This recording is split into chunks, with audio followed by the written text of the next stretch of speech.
Hello, this is Patrick Rynard with Iowa Starting Line, and today I wanted to take our readers through a tour of the changing voting trends in the state of Iowa on a precinct by precinct basis.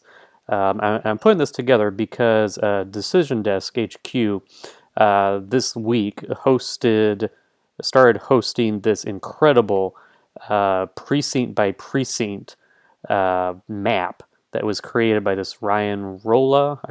My apologies if I'm pronouncing it wrong, but this guy who collected all the data, all the precinct by precinct level data for the entire United States, both for the 2016 election, for the 2012, for the 2008 election, and then he also created a map that shows the swing in support towards Trump or towards Clinton based on previous elections.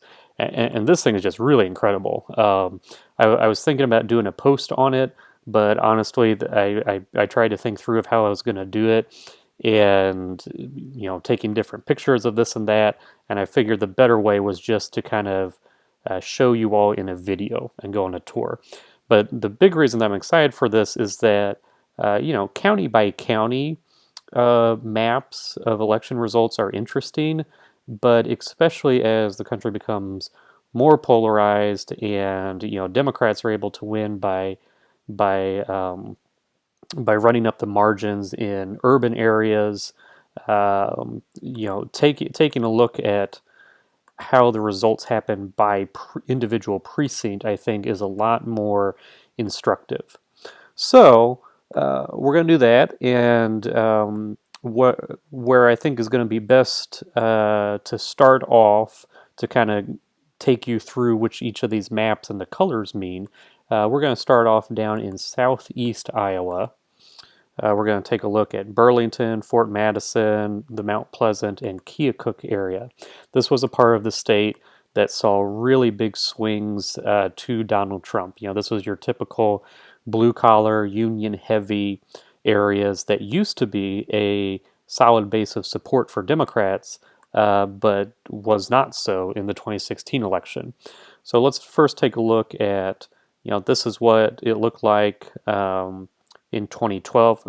Okay, so again, we're going to go through these four different overlays that this precinct map has, although we're not going to do much with the 2008 one. So here's what it looked like in 2012, who won what, essentially. And as you can see, if it weren't for this little red precinct right here, Democrats won this entire nice swath of the population centers in southeast Iowa and won them by pretty large margins. Let's go in, take a look at Burlington. And so as we click on each one, the information comes up over here. And it has the turnout, and we're going to look at some differences in turnout, and it has the percents of each candidate. So like here in Burlington, Obama won the North End, or I guess West Burlington as well, 65% to 33. Obama won 62-35 over there. In downtown Burlington, 75-23. And if we go down to, excuse me, if we go down to Keokuk, 69-24, that kind of thing. So, Democrats didn't just win this stretch of small to mid-sized towns in southeast Iowa. They won them pretty well, and they even won 3 of the 4 precincts in Mount Pleasant. And then obviously Republicans got a good chunk of the rural areas. But if we look here, well, yeah, pretty decent margins, 60-40, 57-40. Okay. But now take a look at how it changed in the 2016 election. Democrats didn't pick up any of these rural precincts that maybe had some more smaller working class neighborhoods that were reaching out from some of the cities. Mount Pleasant went all Republican. This over here, by the way, is Fairfield, if you're wondering. and Republicans were able to win several precincts in Fort Madison, 47% Trump, 41% Clinton, but especially down here in Keokuk. And so this is another thing I want to look at, that we're going to take a look at a lot, is the estimated margin swing. So how big did the winning margin shift in favor of the Democrats or in favor of the Republicans from the 2012 election to the 2016 election? And we're going to take a look at one in particular to kind of get a sense of that. And so with this map, let's zoom out a little bit. Dark red means that there was a really big improvement for Trump versus what Romney got in 2012. The handful of blue places that there are is where things got better for Clinton and the Democrats versus 2012. And in Iowa, we're going to see a lot of red, obviously, since overall statewide, Obama won Iowa in 2012 by 6 points and Trump won it by 10 points. So again, starting out here in southeast Iowa, we can see where a big part of that change happened. So down in Keokuk, here is a precinct that had a 50-point swing from Romney to Trump, or away from Obama to Clinton. And so let's take a look at one individual one here. Precinct, well, whatever precinct this is called. A 45% swing from in favor of Republicans. Now, what does that look like in terms of raw data? So, in 2012, this precinct near downtown Keokuk, Obama won it 71% to 27%. But if we look at 2016, Trump won it 46% to 45%. Now that's just incredible. I mean, if you were to tell me you got a place where Barack Obama just walloped Mitt Romney 71% to 27%, if you were to tell me in 4 years the Republicans are going to narrowly win that precinct, I tell you, you're crazy. But that is what we saw in many places across Iowa, just massive, massive shifts in favor of Trump. The type of voting behavior changes that I don't believe we've ever seen in Iowa, or at least not in just a 4-year time span. And so let's go back up to Burlington here to also give you a sense of what we're looking at when we're looking at margin swings. So let's take a look at this guy up here, Des Moines Precinct 2, that's Des Moines County, a 24% swing. So in 2012, this precinct right here, Obama won at 65% to 33%. So that is a 32-point gap in favor of the Democrats. This year, the Democrats still carried it, but only by 50 to 42%, so an 8-point gap in favor of the Democrats. And so that's where we're getting this swing number of 24 points. So again, as we're going to be looking through this, while most of Burlington is red on the swing map, Democrats did still win it. It's just they won it by much less of a margin than they did in the past. And this is important to understand why Democrats lost the state legislature or the state Senate by such a wide margin in 2016. Because this used to be a seat represented by Tom Courtney and was a pretty reliably Democratic district. And Courtney's district, let's take this off for a second, went from Burlington up to Columbus Junction, and it cut off here just south of Muscatine. And so if we look at this in 2012, geographically, more of his district was red Republican than was Democrat. But since about half of the population of the Senate district was down in Burlington, when you're running up margins, and this isn't the margin for Tom Courtney, but it gives you a sense of how the Democrats were doing. When you're running up margins of 75-23, 60-40 down in Burlington, that's able to offset the rest of the district. But when you have here in 2016, where not only is even more of the district Republican now, but you're just not putting up the margins that you need to in your Democratic base area, that just makes it very difficult to win. And again, if we do, let's do this real quick. So again, overall,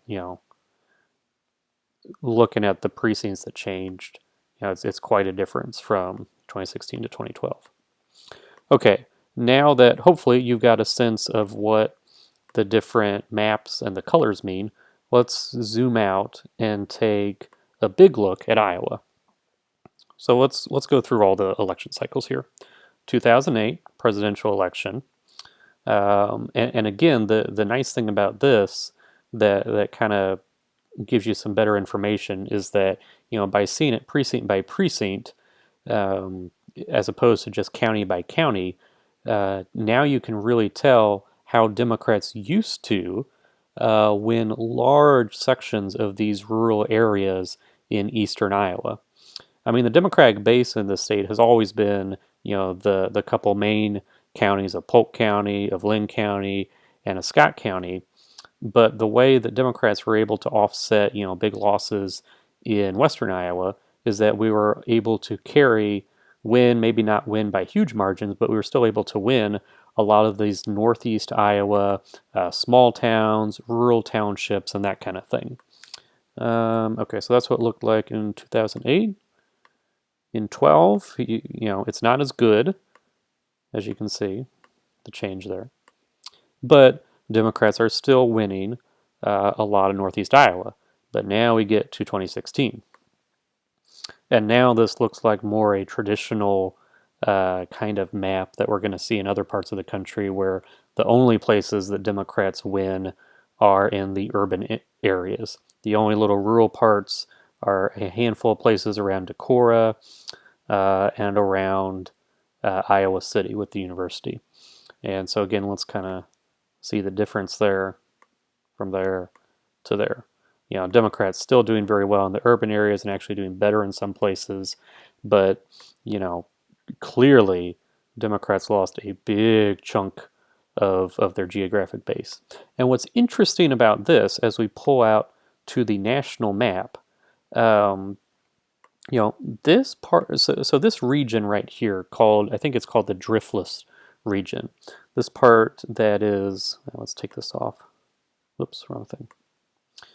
So all around in here, Wisconsin, southwest Wisconsin, southeast Minnesota, and northeast Iowa. In the past, even though they're rural areas, even though they're small towns, even though it's like, 98, 99% white, Democrats were still doing well up here, with these kind of working class rural voters. And what's interesting about it is that you don't see this anywhere else. I mean, take a look over at Ohio here. Here's Ohio. And aside from this area down here around Athens, where you've got a big university, you don't see many rural precincts or townships that Democrats won over. The path to victory here is running up the big margins in Cleveland and Cincinnati. Same thing over here in Pennsylvania. You've got some rural areas up here, I think around Scranton, I forget which ones that, but Democrats do great over in Pittsburgh and Philadelphia, but then the whole rest of the state is all red. So that's, and when you look at overall, I mean, where else in the whole United States, aside from some Native American and Hispanic areas here in Arizona, New Mexico, and Colorado, and through this African American belt in the Old South, you're just not seeing that. And so when we look at the margin shift, um, you can see that this is some of the most red areas of how big of a change it flipped from Republicans or from Democrats to Republicans. So I think, let's see, is that everything I want to say about the statewide stuff? Yeah, we'll get back into some more of that later. But now let's start taking a look at some other individual cities and towns. And I'm going to kind of focus in on some of the places that I know best, that I've organized in. So I've got a good sense of why these certain neighborhoods flipped the way they did. So let's start out here in western Iowa, which obviously, once again, is super deep red. Interestingly, though, so there, overall, there was a number of reasons why Trump was able to carry Iowa in the way that he did. These blue collar urban area, or well, sort of urban areas, went hard for him. We lost northeast Iowa, but also western Iowa, which was already red, went even more red, as did southern Iowa. But one of the more interesting things when you get in here is that one place that actually went better for Democrats was here in Sioux County, the most Republican county in the state. And it's not a lot better. So if it's a positive swing, that means it was towards Hillary Clinton, towards the Democrats. But here in Orange City, a 7-point swing in favor of the Democrats, 12-point swing in favor of the Democrat. Sioux Center, it's not a big but it's something. Although again, the thing to keep in mind here. So let's go to 2012. Orange City. Yeah, I mean, only 17% for Obama, 10% for Obama. So, kind of one of those areas where all you can do is go up. But even then, compare it to some of the other areas around it, it's interesting how, and we'll see this down in Pella as well, how some of these kind of Dutch conservative areas that are a little bit better off financially and have higher education, even though they're in deep red Iowa, surprisingly did a little bit better for Democrats. So now let's go into Sioux City, which I know well. Let's take a look first at, well, here. So this is what it looked like in 2016. Only a handful of precincts in Sioux City stuck with the Democrats. And 2012, you can see it was a heck of a lot better. Democrats. So 2012, Woodbury County was one of the only counties in the country, actually, and I believe the only one in Iowa, that Obama won in 2012 after losing it in 2008. And part of that was a really strong effort here in Sioux City to get much higher turnout in some of the more minority precinct areas. So Sioux City itself, looking at 2012 here, here in the downtown area, you've got a lot of Hispanic neighborhoods over on this west end of town. You have a lot of lower income areas right over here. You have some African American and even some Native American neighborhoods in this part of town. The only real middle class areas are up in Leeds. It's over in Riverside over here, and then this part around Morningside, around the college down here.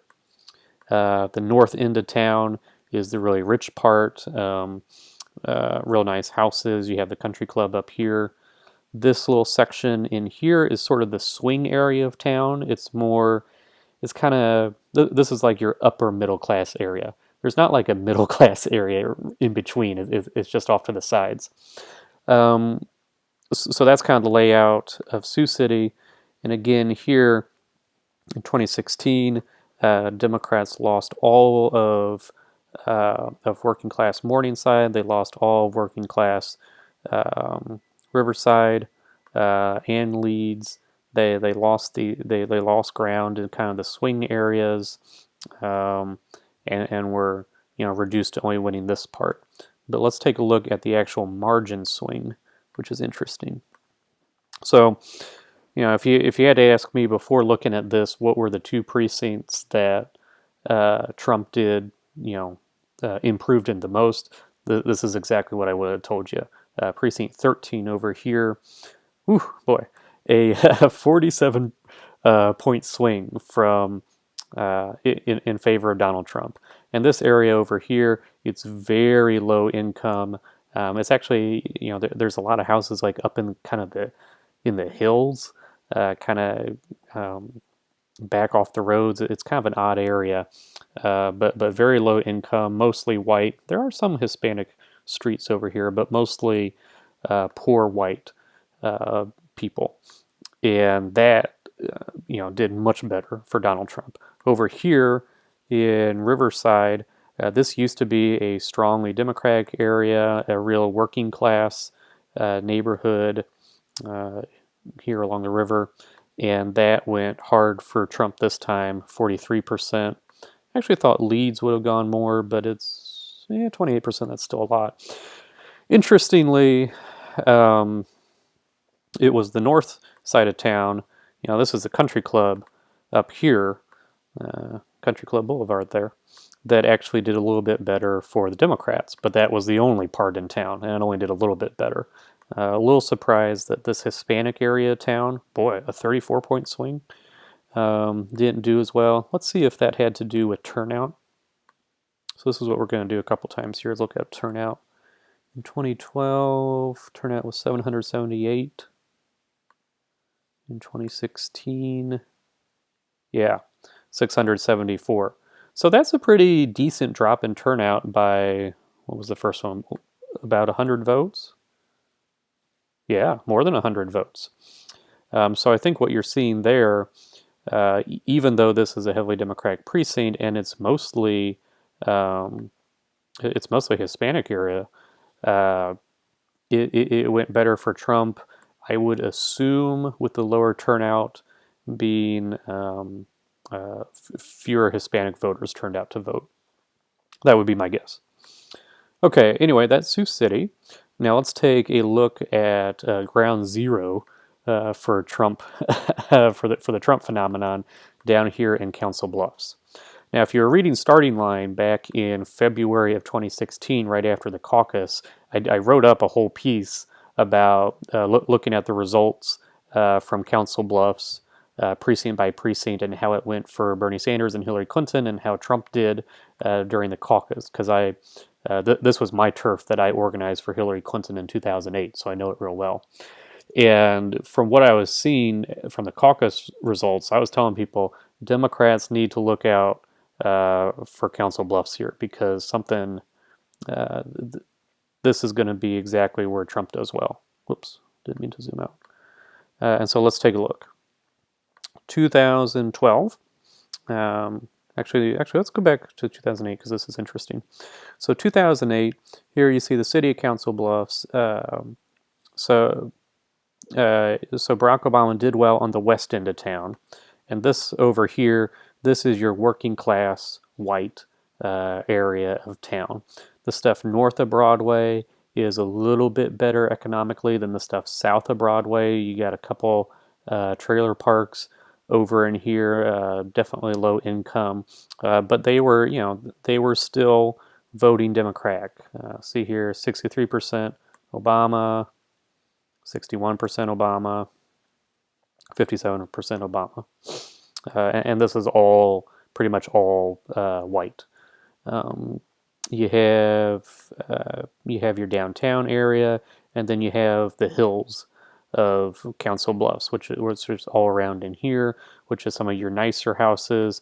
It was impressive that Obama even won Precinct 9, just barely, but this is probably your highest income area of town up here.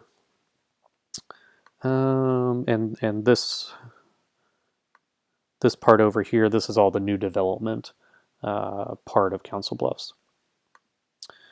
But okay, so then 2012, and you see, Obama started to lose a little bit out here, but now we go to 2016, and holy crap, Democrats were only able to carry two precincts in all of Council Bluffs. They carried the downtown precinct. This is what was this, Broadway, Canesville. This is literally the downtown little block right there. They were only able to carry that by 11 points, and they held on to just one West End precinct, and just barely, 47 to 46%. And so when we look at the margin shift out here for Council Bluffs, I mean, just look at that. Deep red all over in here. 32% swing, 31% swing. Carter Lake, which used to be reliably Democratic, you had a 30% swing there. And the areas that they still improved for Donald Trump, but not by nearly as much, are out here in the hills again, where he only saw, a 4-point swing. 13, that's not bad. The only place that was just a teensy bit better was the new development area for Council Bluffs. So that's pretty striking. And I think how Pottawatomie County changed is one of the big stories of the 2016 election.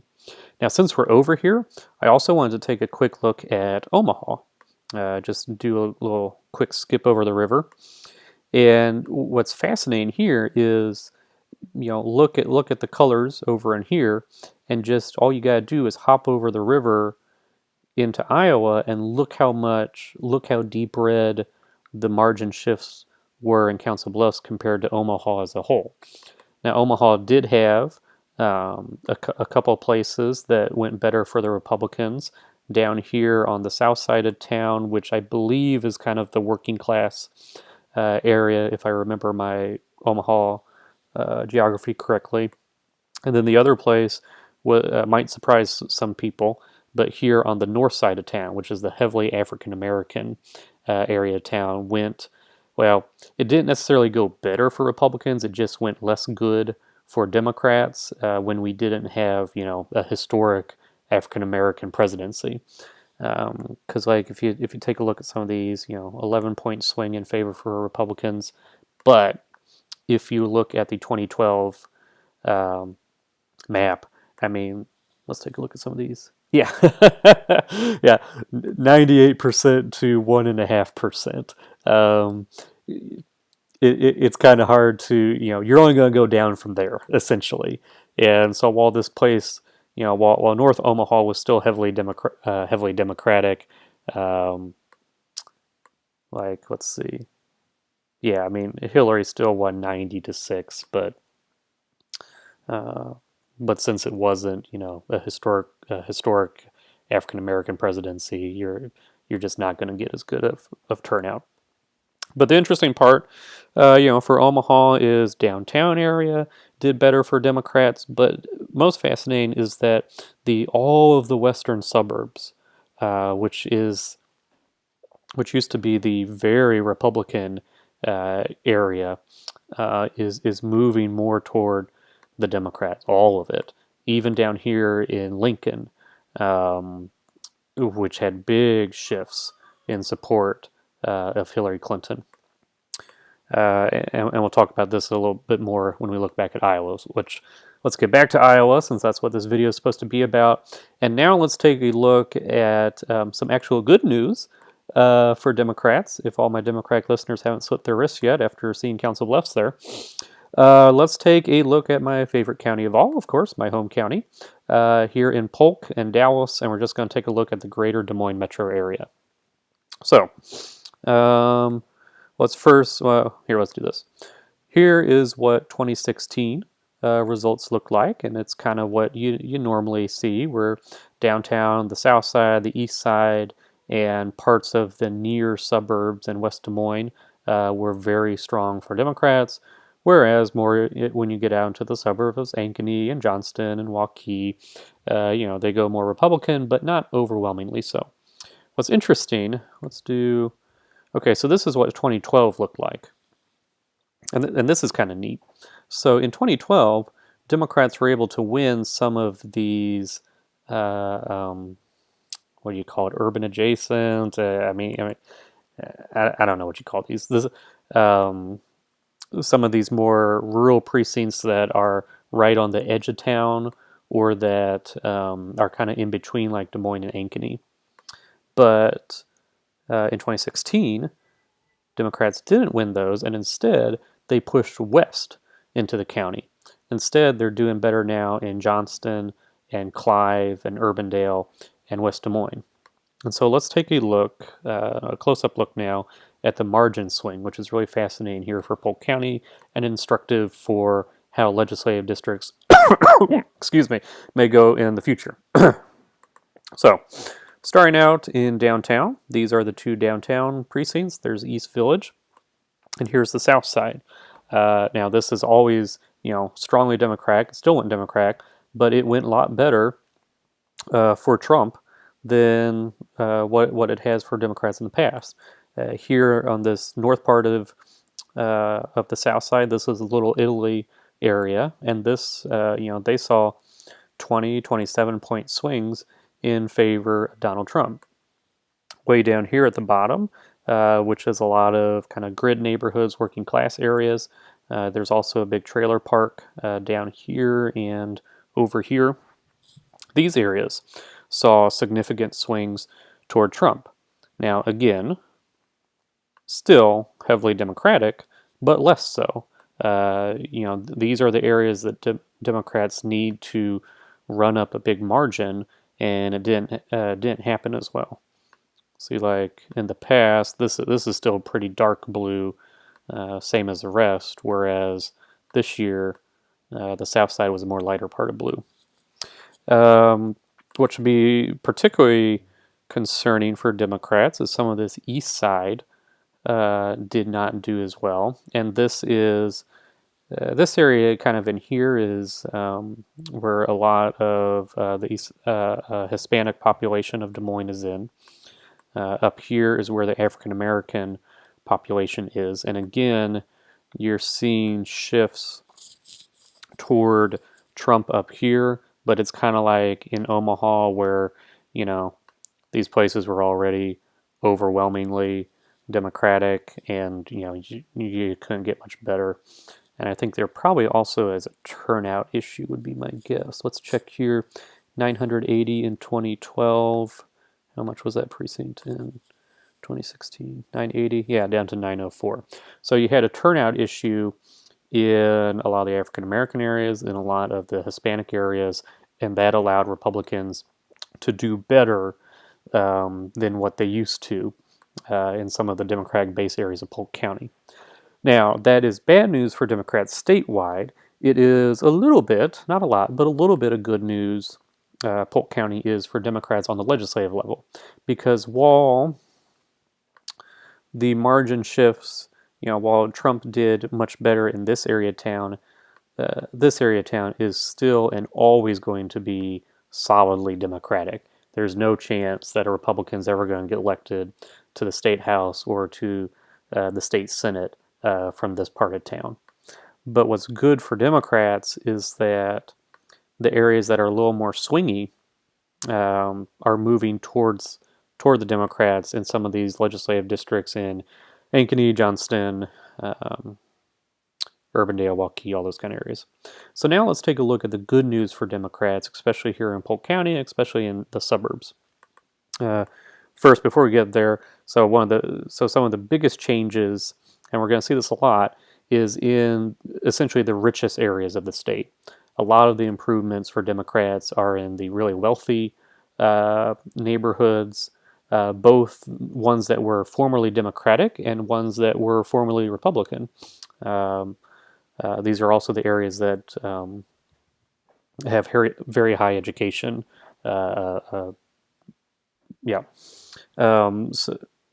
So here on the south, this is South of Grand neighborhood right here. 20-point swing in favor of the Democrats, and that's impressive since it was already pretty Democratic, 60-40, and now it went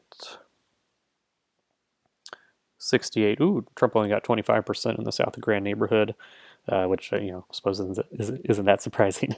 The other big area is right here. This is, let's take off the map. This is the Glen Oaks neighborhood, and the country club over there. That area had a big swing towards Hillary Clinton, a 30-point swing, one of the biggest in the whole state. And that's impressive since in 2012, Romney won this 72-26. And this time, Republicans still carried it, but by a much smaller margin. And then you also saw some big swings out here in the nicer parts of Clive. Is Clive? Yeah, Clive 4, Clive 5. Nope, that's Waukee. Where's my Clive precincts? But yeah, the only one that Trump did a lot better in is Clive 6, which was a little bit of a surprise to me. But overall, in Clive, in parts of Urbandale, and especially up here in Johnston, which is interesting, real big improvements for the Democrats. Now, one of the big focuses this year was on Ankeny, because Democrats had some real good legislative candidates up here, and they'll probably have good ones next time around, and they're also going to be looking to knock off Jack Whitfer. But this was a bit of a disappointment in terms of just how big of a swing Ankeny went. I think people were kind of hoping that Ankeny was going to look more like this, but instead it was a little bit of a mix. You had some areas, and again, this light pink isn't always a real big swing. You had some precincts down here that went a little bit better for Donald Trump, and the precincts that went better for Hillary Clinton only did so by a bit. I mean, that's basically break even right there. There's only one precinct, this Ankeny 2, that had a real nice swing in favor of the Democrats. So this is kind of, yeah, there's some opportunity up here, but is it coming along enough that it needs to? Okay, I think that's everything I had to say about Polk County. Polk and Dallas County. Again, we're starting to see, even though Dallas County used to be, and still is, a pretty red county where they could run up the margins, you're starting to see some shifting voting trends over there, which is interesting. Well, we're on the topic of big cities. Let's do Lynn County and Scott County while we're out here. I'm not going to spend as much time on them. Here in Cedar Rapids, kind of as you expect, the southwest side, which is the mostly blue collar, real big union area. They saw some big movement towards Donald Trump, 24-point swing, 23-point swing.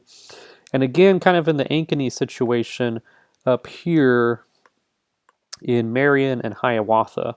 In 2012, Democrats were winning good sections of these northern suburbs, but Republicans have been able to hold on to the 2 House seats up here. This is Liz Mathis's district up here that the Republicans thought they could win. But as you can see, actually, let's go to the swing part. Come on, there we go. So as you can see here in Marion and Hiawatha, actually it was the Republicans that improved their margins over 2012, which is kind of, people were thinking the opposite was going to happen here.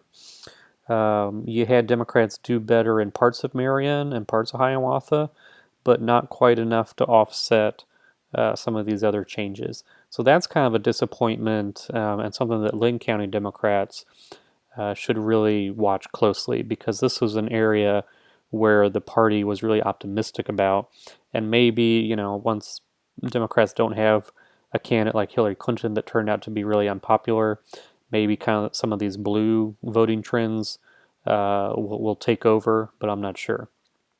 All right, so that is Cedar Rapids.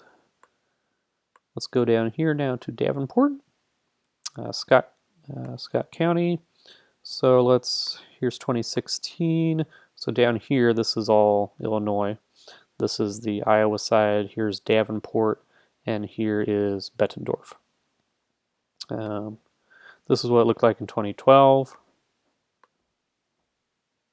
2016, 2012, 2016. And let's look at the swing. So over here on the west end of Davenport, which I'm trying to, I don't know these precincts as well as I know some other ones, but if I remember right, this is kind of, is this a real low income area, or is this over here? I don't know. Regardless, large swaths of Davenport, which still went for Democrats, but saw some pretty big swings for Republicans, especially up here in the African American north end of town. But the good news is that Democrats really improved out in the nicer, more upper income, more highly educated area of Bettendorf. I mean, look at this precinct right here, a 18-point swing in favor of Hillary Clinton in B52, and a 17-point swing here in Bettendorf. So this is a Senate district held by Robbie Smith, a Republican, that might get a little bit better for Democrats as time goes on here and might be a little bit more competitive. Because as you can see, clearly the more Republican side, but it's trending in the right direction. Okay, so those are the main urban areas. What was I going to look at next? Oh yeah, the colleges, because there are some real interesting changes at some of Iowa's colleges. Let's start off at ISU, where we saw some pretty interesting stuff. So here's Ames, obviously very Democratic. But take a look at this margin swing. Now, Ames is not a place where I know the neighborhoods that well, but I know where the college is. So most of the city, and again, a place like Ames, place like Iowa City, very highly educated populace, most of it went more in favor of the Democrats. The exception was here around ISU, around the college, where you have obviously a lot of young voters. And especially in these three precincts right here, which I think I think these are both a lot of the dorms. But look at this, a 16, 17-point swing in favor of the Republicans. Now we're going to look at this closer, but a margin, and remember, so Democrats beat the Republicans by a smaller margin than in the past. Here, right on campus, Democrats did worse. Down here as well. I don't know exactly where all the student housing is. This might be some of it. Well, okay, that's pretty much a break-even district, which again, with the unpopularity of Donald Trump among young voters, is kind of interesting. So what's really neat here is why this happened. So let's take a look at this one. Heavily Democratic in the past, 60% to 34% Romney, only a little bit for Johnson and Stein. And actually, let's remember this number, 34% Romney. And now look at this. So Trump actually did worse than Romney. But again, when we look at the margin swing, it was worse for Democrats overall. So why is that? And it's because, look at this. Gary Johnson got nearly 9% in this precinct. Jill Stein, 1.5%. Evan McMullen, 1.34%. Let's take a look over here. A little bit similar, not as drastic, but oh boy, Clinton just barely won this precinct. Look at that. But Johnson, 6%. Stein did pretty all right. Down here, Johnson 6.5%. But especially what was really striking right here, nearly 9% for Gary Johnson. So that is part of a big reason why the Democrats' margin of victory went down here around ISU, not because Trump picked up support, but because Democrats lost support to the third parties. Interestingly, though, it's mostly Gary Johnson and not Jill Stein, which we'll talk about a little bit more here in a minute. So now let's hop on up to Cedar Falls. And let me zoom in. Let's find, okay, there's University of Northern Iowa. So again, overall, still heavily Democratic, but let's take a look at the swing. Oops. Sorry. There we go. So this area, I think these three precincts are where most of the students live. 9-point swing, better for Republicans. 6-point swing, better for Republicans. break even down there. And so again, oh, you know what? Well, it doesn't matter. Um, and so here in 2012, 64.33. Now it was, again, Trump didn't increase any, but the Democrats lost support, and it largely was due to Johnson and Stein. Let's look at here. Johnson got 6% on this part of campus. And, again, very interesting that, Clinton just barely beat Trump in an area that has a lot of students living in it. I'm pretty positive this is an area that students live in. But again, strong showings for Johnson, Stein, and McMullen. Okay, and now let's go take a look-see at the University of Iowa.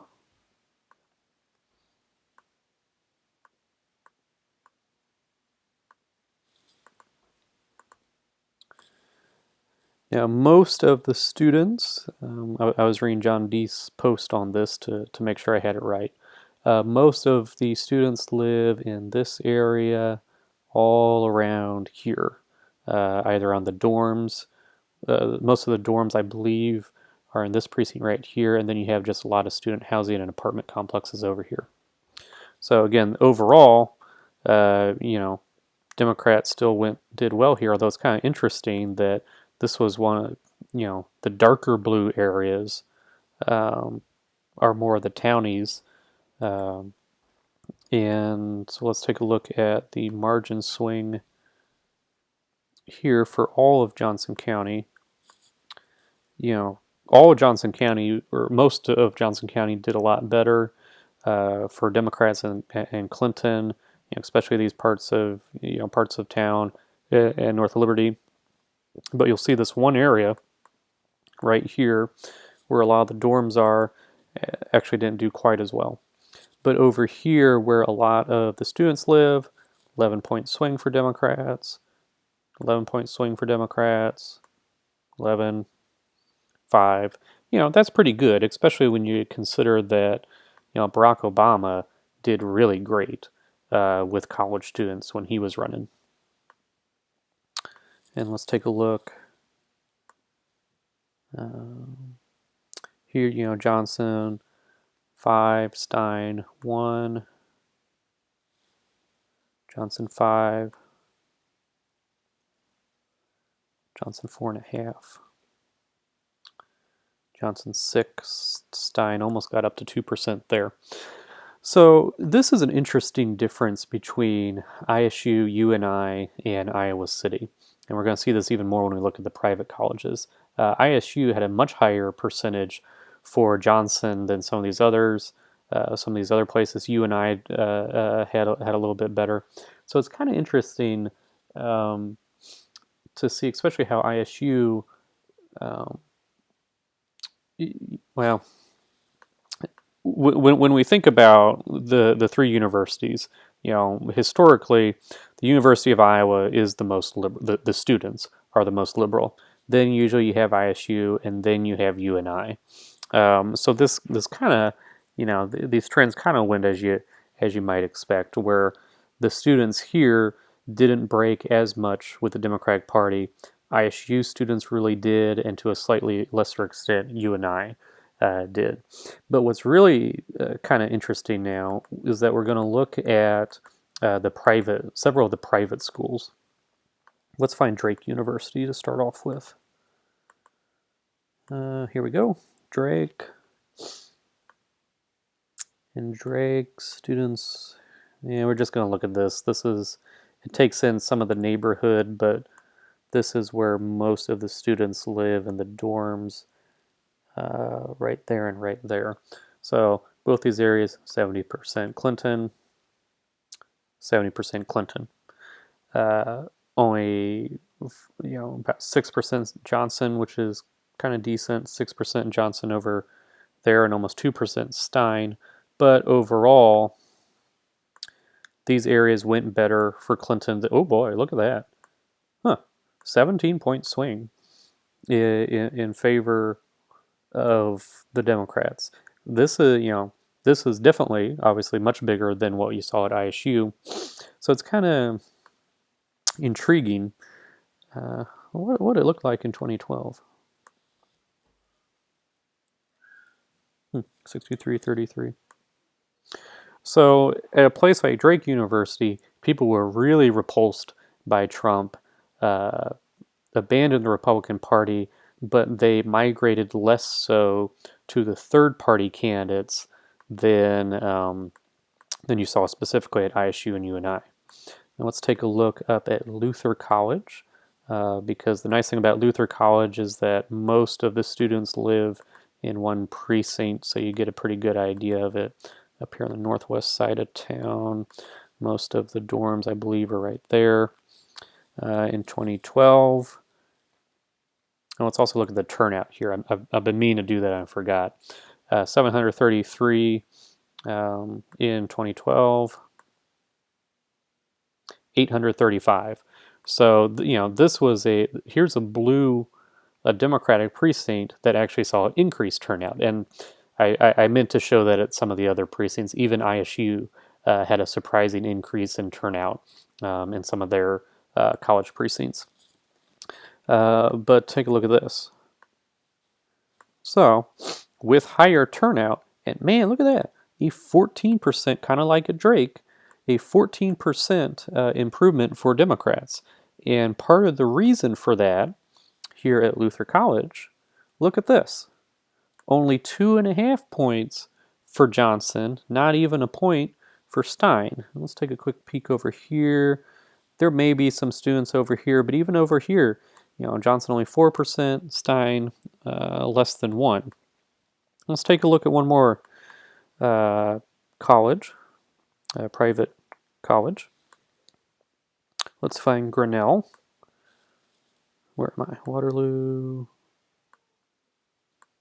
There we go. Yeah, this is on the northeast side. Let's do the swing first. And look at this. Other parts of the other 3 precincts of Grinnell went better for Trump, but here at Grinnell, that's a 3-point swing. Not as big as some of the others, but still impressive. But again, what's interesting when you look at the total vote, Johnson only 2%, Stein only 1%, and the turnout, if I remember right, I think this is one of them. Oh no, the turnout was about the same. But so I don't know. I find this fascinating. At the public universities, you saw large percentages for Gary Johnson and a little bit for Jill Stein. But at the private colleges, which in many areas, including, I would say that Drake, Luther, and most definitely Grinnell is more liberal. Definitely than ISU, definitely than UNI, and maybe even more than U of I. There the students stuck with the Democratic Party. They did not go third party, and I think part of that is that in a lot of these places you're seeing Jill Stein just not get much. And look, Grinnell, the University of Grinnell is super liberal, and if Jill Stein cannot catch on there, then she's not catching on anywhere. And so I think what you saw with Gary Johnson gain a lot of these votes, like at ISU, it's not so much that they're libertarians or they really like it, his ideas. It was more of a protest vote, and they went with Johnson instead of Stein. And so that has some implication for the parties going forward. Okay, so that was the colleges. What else was I going to look at? Okay, one more thing I want to take a look at, which are the Hispanic areas in the state, which should be a little disconcerting for Iowa Democrats. Let's start out, actually we were over here already, let's do Marshalltown. Let's do the margin swing first. So look at this. This north part of Marshalltown is where most of the Hispanic population lives, and that was the side that had the biggest improvement for Trump. So let's see, so 2012,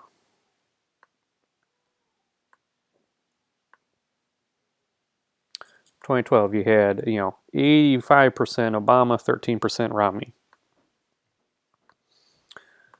2016, 71% Clinton, 21% Trump. Now, I think, and we're going to see this in a couple of these Hispanic precincts, look at the turn. Let's do both of these. Maybe it was this one that had the more pronounced turnout drop. So this one, 989 votes in 2012.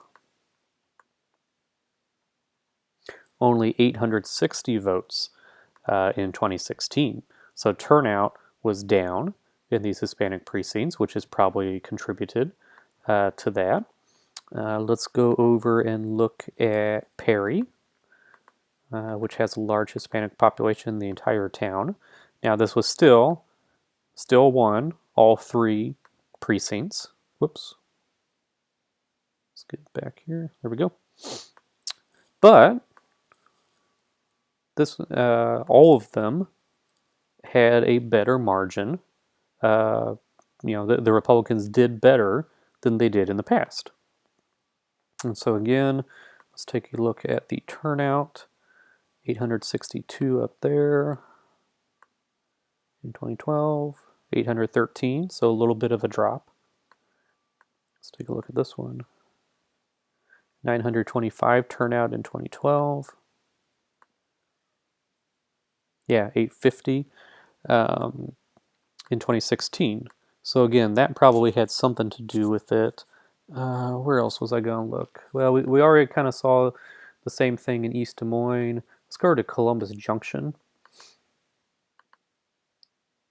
which I think is actually majority Hispanic. Oops, wrong thing. Let's do the margin swing here. And again, it didn't turn as favorable to Republicans as the surrounding area, but it was still a 7-point swing. And again, let's look at turnout. 614 in Columbus Junction in 2012. And 603. Okay, so not as big of a decrease, but still a decrease. And so that, that should be concerning for Democrats moving forward in the state. Obviously we don't have much of a minority population here.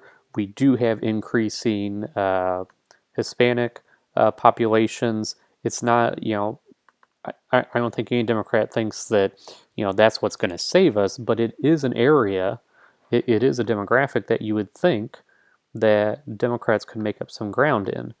And yet we had this Republican, I'm looking at Denison now, which also has a large Hispanic population. They also went, more for Trump. We had a Republican presidential candidate that was saying all kinds of terrible things about immigrants. It's clear that he is no fan of Hispanic people or just brown people in general. And so it kind of makes you wonder, what the hell does it take to get these folks to turn out? So that is what, that really that should concern Democrats, to see a lot of these Hispanic communities not turning out as well in the age of Trump. Okay, was there anything else I wanted to look at? Oh, one quick random kind of neat thing is, again, so oftentimes we saw where the nicer neighborhoods and the more highly educated areas had improvements for the Democrats. One thing that's kind of interesting is, pretty much the only rural precincts and townships that Democrats won in Iowa was right here around Iowa City. And, part of that is because, you have this community of a lot of professors and just, people who went to the university and then who stuck around afterwards. And so you have a more highly educated populace around some of these college towns, and it sort of spreads out into the rural areas as people move out.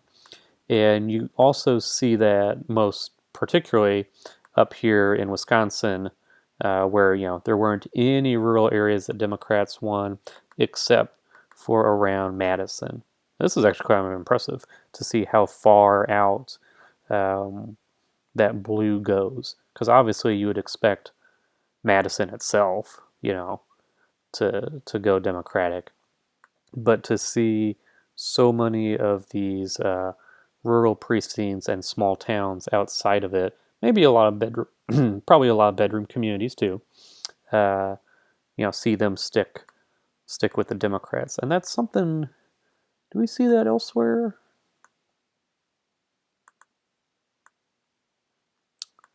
I see it a little bit here in Ann Arbor, in Michigan, but definitely not to the extent that you see it around Madison. I mean, look at that. That's a big blue patch, and that's still mostly white voters. You don't see that any other place in the Midwest other than sort of Iowa City. Okay. Well, I think. Oh, there was one last thing. Um, so, when looking at these areas that should have been good for Jill Stein, um, especially the Grinnell area. The one place that I did find that she did well here in the Meskwaki tribe. Iowa's, Iowa's only Native American settlements. And this precinct obviously always goes super Democratic, 83% Clinton. This was the only place. Still, Jill Stein got up to 5%. I haven't looked all over, but my guess is that this was her best precinct in the entire state. But again, I think that is something. That's why precinct maps like these are so interesting and useful as Democrats kind of ponder the future, because when you go into places like Iowa City, if you're just thinking, okay, where's the Green Party going to do well among really young liberal people, and Stein is barely getting anything over here. So some of these people's ideas that to that number one, there are certain folks within the party that think we need to go super far to the left because the big issue is that we lost so many people to the Green Party. Well, I mean, that's just not accurate, and especially not accurate in the areas where you would think that she would do well. So either they did a crap job of organizing as a party, or that just wasn't as big an issue as people thought. So anyway, I think that does it for now. If you want to check this out yourself, and you should because it's a lot of fun, you can go to DecisionDeskHQ.com, and here on the front page there is this precinct level data, and you go down here to creating a national precinct map. Yeah, and if you scroll all the way down, well, it was there. But anyway, check out Decision Desk HQ. Click around, you should be able to find it. But it's really fascinating, and I think can inform you a lot about why things changed in Iowa the way they did. And go take a look at your own county and click around with the different types of maps and see what you learn. All right, well, I hope you enjoyed this. This is Patrick Rynard with Iowa Starting Line. I hope you all have a good day.